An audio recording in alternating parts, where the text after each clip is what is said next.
जय हिंद दोस्तों, आज की इस वीडियो में हम लोग लेकर के आ चुके हैं 9th क्लास फाइनल परीक्षा 2025 के लिए सोशल साइंस का वायरल क्वेश्चन पेपर। आप सभी लोग देख सकते हो सेम टू सेम इसी पैटर्न का जो क्वेश्चन देखने को मिलने वाला है। विषय कोड आपको 111 रहेगा। इसमें टोटल जो 80 ऑब्जेक्टिव जो मिलेगा आपको, जिसमें से किन्हीं 40 ऑब्जेक्टिव को बनाना अनिवार्य रहता है। तो चलिए आज की क्लास के हम लोग बिना देरी के शुरू करते हैं। आप लोग चैनल पर पहली बार आए तो चैनल को सब्सक्राइब भी जरूर कर दीजिएगा।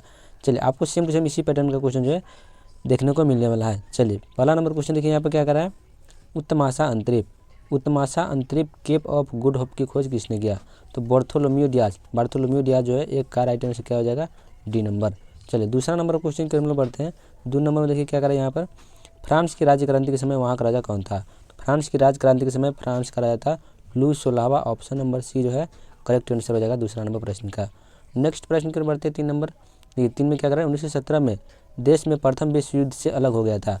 तो देखिए 1917 में कौन सा देश प्रथम विश्व युद्ध से अलग हो गया था? तो जर्मनी यहाँ पर राइट आंसर हो जाएगा। ऑप्शन नंबर डी करेक्ट हो जाएगा। चलिए 4 नंबर प्रश्न के बढ़ते हैं। राष्ट्र संघ की स्थापना कब की गई थी? राष्ट्र संघ की स्थापना जो है 1920 में किया गया था और संयुक्त राष्ट्र संघ का स्थापना 1945 में किया था। 4 का राइट आंसर क्या हो जाएगा? B number. नाजी पार्टी का प्रतीक चिन्ह क्या था? नाजी पार्टी का प्रतीक चिन्ह क्या है? स्वास्तिक। ऑप्शन नंबर बी है करेक्ट आंसर हो जाएगा 5 नंबर प्रश्न का। चलिए 6ठा नंबर क्वेश्चन देखिए। नाजीवाद का प्रवर्तक कौन था? नाजीवाद का प्रवर्तक कौन है? तो हिटलर जो आपका हो जाएगा नाजीवाद का प्रवर्तक। ऑप्शन नंबर बी करेक्ट हो जाएगा 6 नंबर प्रश्न का। अगले प्रश्न के हम लोग बढ़ेंगे। भारतीय वन अधिनियम कब पारित किया गया था? भारतीय वन अधिनियम जो है 1865 में पारित किया गया। बी नंबर 7 का सही आंसर हो जाएगा। चलिए 8वां नंबर प्रश्न के हम लोग बढ़ते हैं। 8 में क्या करा है। संयुक्त राष्ट्र संघ का मुख्यालय कहाँ अवस्थित है? संयुक्त राष्ट्र संघ का मुख्यालय जो आपका न्यूयॉर्क में अवस्थित है। सी नंबर जो है 8 नंबर प्रश्न का राइट आंसर हो जाएगा सी नंबर। अगले प्रश्न के हम लोग चलते हैं। देखिए आप लोग सारे क्वेश्चन को एक बार ध्यान से देखते रहिए। चलिए, अमेरिका का संविधान कब लागू हुआ था? तो अमेरिका में संविधान लागू हुआ था 1789 में। ऑप्शन नंबर बी करेक्ट हो जाएगा। मॉन्टेग्यू ने कौन सी पुस्तक लिखी थी? तो मॉन्टेस्क्यू, यहाँ पर मॉन्टेस्क्यू है। तो विधि की आत्मा यहाँ पर राइट आंसर हो जाएगा। विधि की आत्मा पुस्तक के लेखक कौन थे? मॉन्टेस्क्यू। द्वितीय विश्व युद्ध कब प्रारंभ हुआ था? 1939 में जो है द्वितीय विश्व युद्ध प्रारंभ हुआ। ए नंबर ऑप्शन करेक्ट हो जाएगा 11 नंबर प्रश्न का। चलिए 12 नंबर क्वेश्चन देखिए। संथाल विद्रोह का नेता इनमें से कौन था? संथाल विद्रोह का नेता कौन था? Sidhu Kanhu. Option number D 12 का करेक्ट हो जाएगा। संथाल विद्रोह के नेता कौन थे? सिद्धू कान्हू। 13 नंबर देखिए। संयुक्त राष्ट्र संघ का नामकरण किसके द्वारा किया गया? तो संयुक्त राष्ट्र संघ का नामकरण जो है फ्रैंकलिन डी रूजवेल्ट के द्वारा जो है किया गया था। 13 का राइट आंसर क्या हो जाएगा? B number. चलिए 14 नंबर क्वेश्चन की ओर बढ़ते हैं। क्षेत्रफल की दृष्टि से भारत विश्व में कौन से स्थान पर आता है? तो क्षेत्रफल की दृष्टि से भारत विश्व में जो है 7वां नंबर पर आता है। ए नंबर ऑप्शन 14 का करेक्ट हो जाएगा। 15 नंबर देखिए। भारतीय मानक समय ग्रीनविच स्टैंडर्ड टाइम कितने घंटे आगे हैं? तो 3.5 घंटे हो जाएगा। सॉरी 3.1/2 घंटे आगे हो जाएगा। निम्न कारकों में कौन जलवायु को प्रभावित नहीं करता है? ऊंचाई, समुद्र से दूरी, अक्षांश या फिर देशांतर। यहाँ पर आपको ऊंचाई हो जाएगा राइट आंसर। विश्व में सबसे अधिक वर्षा कहाँ पर होती है?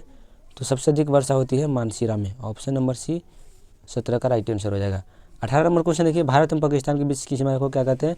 तो भारत और पाकिस्तान के बीच की सीमा रेखा को हम लोग कहते हैं Radcliffe Line. Option number C correct हो जाएगा। चलिए 18 का राइट आंसर क्या हो जाएगा? सी नंबर। 19 नंबर प्रश्न को बढ़ते हैं। 19 में देखिए क्या करें यहाँ पर।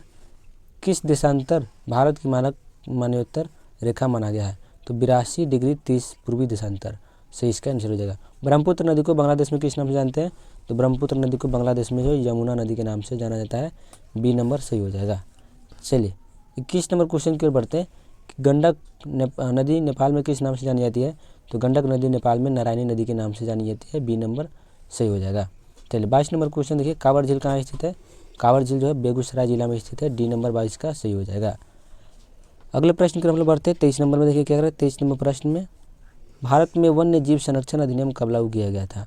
भारत में वन्य जीव संरक्षण अधिनियम लागू किया गया था 1972 ईस्वी में। 23 का क्या हो जाएगा? ऑप्शन नंबर ए सही आंसर हो जाएगा। चलिए 24 नंबर क्वेश्चन की ओर बढ़ते हैं। किस देश में कंगारू पाए जाते हैं? कंगारू के देश किसे कहते हैं? ऑस्ट्रेलिया को। ऑप्शन यहाँ बी जो है राइट आंसर हो जाएगा। कंगारू का देश किसको कहते हैं? ऑस्ट्रेलिया को। भारत में सर्वाधिक साक्षरता दर किस राज्य में है? भारत के केरल राज्य में जो सर्वाधिक साक्षरता दर हो जाएगा डी नंबर सही। चलिए 26 नंबर क्वेश्चन देखिए, इन देशों में कौन विषुवत रेखा के नज़दीक है? विषुवत रेखा के नज़दीक कौन हो जाएगा आपका? बांग्लादेश।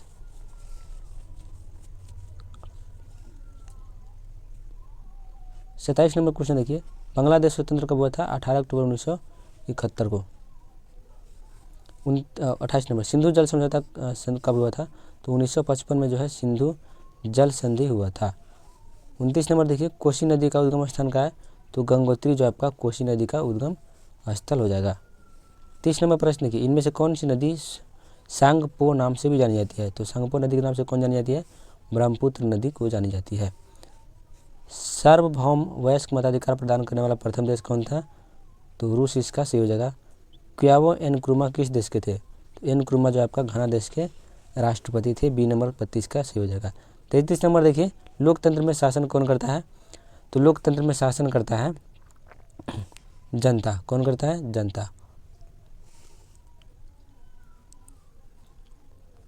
अगला प्रश्न देखिए 34 नंबर, भारतीय संविधान सभा के प्रारूप समिति के अध्यक्ष कौन थे? तो प्रारूप समिति के अध्यक्ष थे डॉक्टर भीमराव अंबेडकर।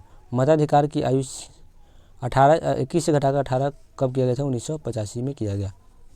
36 नंबर देखिए, निम्न में क्या मौलिक अधिकार नहीं है? संपत्ति का अधिकार जो मौलिक अधिकार की श्रेणी में नहीं आता है। सर्वोच्च न्यायालय के न्यायाधीश की नियुक्ति कौन करता है? तो राष्ट्रपति इसका करेक्ट आंसर हो जाएगा, सर्वोच्च न्यायालय के न्यायाधीश का। 38 नंबर प्रश्न देखिए, इनमें से किस राज्य में द्विसदनीय विभाजक नहीं है? तो ऑप्शन यहाँ पर डी 38 का सही हो जाएगा। चलिए 39 नंबर देखिए और 40 नंबर, भारत के सर्वोच्च न्यायालय का गठन कब हुआ था? 1950 ईस्वी में किया गया। राज्यसभा का सभापति कौन होता है? तो राज्यसभा का सभापति होता है प्रधानमंत्री।